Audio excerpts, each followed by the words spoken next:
You have to wonder why it's left to this show, of all places, to announce the rising star, the next rising star in the Democratic Party. But it is, so we're going to.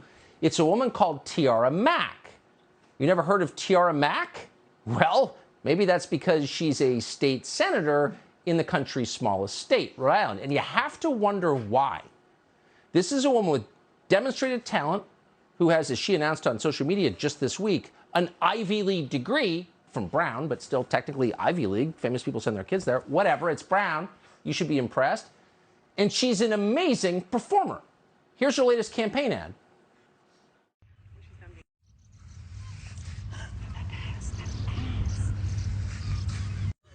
Vote Senator Mack. So you ever had those moments where you see something and you're like, oh, that's the future. That's what it looks like.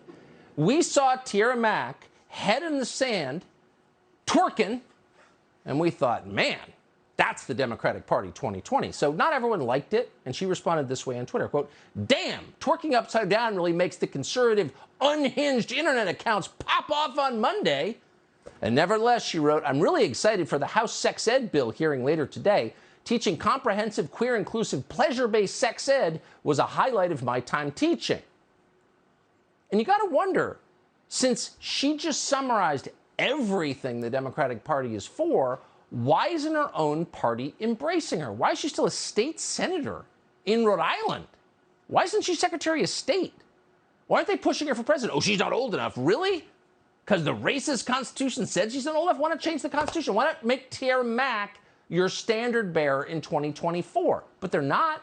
They're pushing Joe Biden, who's like 100 years old, pale, stale Joe Biden, and then Hillary Clinton and Pete Buttigieg.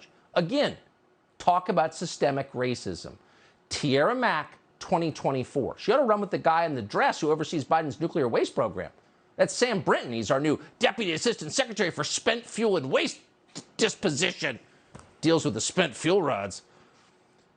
He's also got something called a puppy fetish. How do we know this? Well, it's all over social media. So, of course, he's in the Biden administration.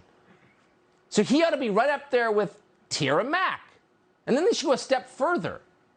Why not make Rachel Levine head of DOD? He's already an admiral. Come on now. Be honest about who you are. People appreciate it. TIARA Mack, 2024.